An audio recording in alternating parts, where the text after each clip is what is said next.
everybody, this is Kenny, the American Car Classics radio program. Thank you for joining us. We are here at Route 60 Hyundai's Saturday, November 19th car show. We're having a good time. It is a little bit after 1 o'clock. The show will be winding down pretty soon. We've had some great interviews already. Bringing to the stage today is Keith. Keith, you're a new friend of mine. Thank you, sir. My pleasure. You having a good time here so far today? Very much so. Where you live, here in Vero? No, sir. I live in Palm Bay. Okay. So you drive by my shop, which is in Grant. Okay. I'm right there on US 1, the white building with some hot rods out front. Yes, that's indeed. my shop. Right okay. on. I almost want to say that I've probably seen the car on a weekend when I am working and don't get to go to every show. You go out to the Dunkin' Donuts on Indian Atlantic? Yes. Yeah, that's a good show, too. It is. It's very good. How'd you hear about this show? Actually, the sponsor that we have here. Yeah, high performance. Right. He also has a sheet. I was at one of his car shows a couple of weeks ago up in Cocoa, and he gives a sheet of upcoming shows. Yeah. So I saw this one. I said, well, I'll give it a shot. Where it was an inaugural show, I said, I'll give it a shot. Yeah, great little turnout today. Yep. I saw you in the crowd, and we've been interviewing people and everything, but I came by and saw you because of the hat you're wearing. Yeah, okay, thank you. Thank you for your service. You're very welcome. I've already said to you, and I'll say it again proudly, it means the world to me, to so many of us. So thank you for giving your life, putting it on hold, and giving that back to the country. I'm very proud to wear this hat. I really am. You said 69 to 72 was, yes, was sir. your tour. Yes, sir.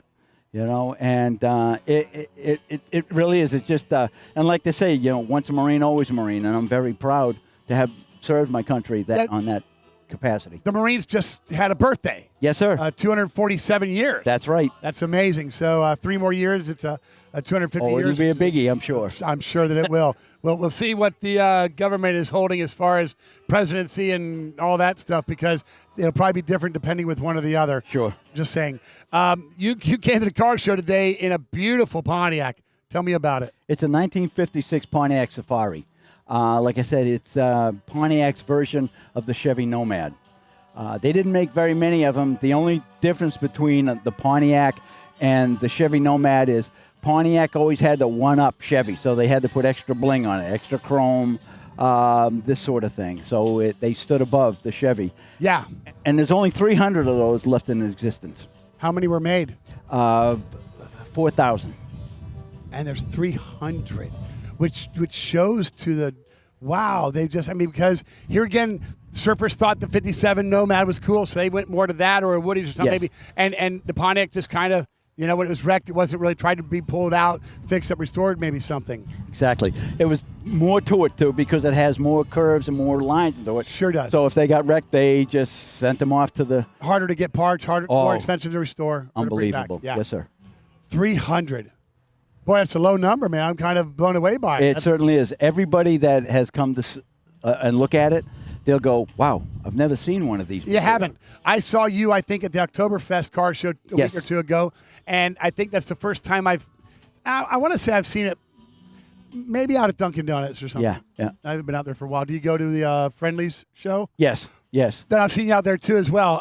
But it does stand out. And when I first saw it, I almost said, 56 Nomad, but not. So, yeah. How long have you owned her? 2 years. Does she have a name? You call her anything? No, I've never named my cars for whatever reason. I've had probably 6 or 8 cars, old cars, and I've never named them. Well, we want you to encourage you to do that, because we have a segment out here that would come around the car show sometimes with our phones on the gimbals, and we say, hey man, what's her name? And so you got to come up with something. Okay, I'll come up with something unique for it. Yeah, that's awesome. I appreciate you driving so far. We're about 50 miles from home or something, 40 miles from home. Yeah, about 40 miles, and it drives well. It really does. Yeah, did you take US 1 or did you take the interstate? Oh, I took the interstate. Okay. But I'll go home US 1. Yeah, okay. The only thing that I need to do on that car is it has manual steering and manual brakes. And, that was okay as a teenager, but now 71 years old, power steering is a must. Yeah, we do a lot of stuff for people that have their old cars and they've got sticks, the Muncies and all that, and we're putting automatics in them or change it to where it's a lot lighter spring setting because their knees, it's just not kicking it anymore. Yeah. So you do work on your cars yourself? I do, but terrific. I have physical challenges now between my knees and my shoulders. And, in fact, I had it up on ramps yesterday, and I was trying to do some work, and I just couldn't quite get at it. So I'm like, okay, I've lived this long. I'm going to pay somebody to do it now. My buddy Steve Charbonneau, who is a co-host here on this radio program, he has a Treasure Coast Auto of Vero Beach, I think is what it's called now because he just did a business change. And he had the orange Camaro that was parked next to you. Oh, okay, yes. You were talking to him quite a bit. Correct. So his girlfriend, Erin, she now runs his office, and she said he has me out here when the bolt drops. Instead of getting a magnet and reaching down, he calls Erin. You saw her, she's thin, and she sticks her arm right down there and gets it and stuff. So that's pretty funny because I know what it is to succumb to not being able to reach or pull or do. Yep. Oh, if you, like you said, you drop that bolt and you go, I got to get out and get down, try to pick it up. Try to find it. Because you know it's going to go right on the core support, roll right under the edge of the radiator. You can't see it. Maybe your magnet pick it up if you get lucky where you're close to it, but we all been through that. It never lands in a convenient spot. Yeah, never. No. You've owned 8 cars or thereabouts. Yes. How long are you planning on keeping this one?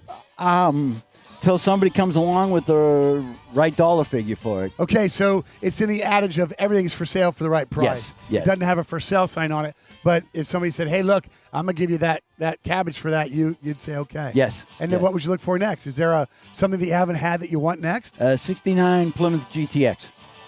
Did you see the blue one down at the end? I think that's the 70, the blue one?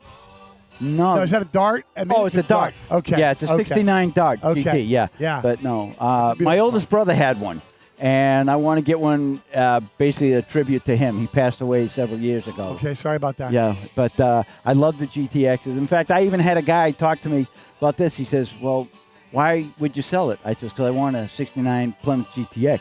And he says, no. He says, I'd keep this one if I were you. I love that. Because it's so rare. That's why. It is so rare. 300. That's going to stick with me. Keith, thanks for coming on the show. Yes, sir. My pleasure. I appreciate knowing you. Same here. Thank you very much. American Car Classes. We'll be right back.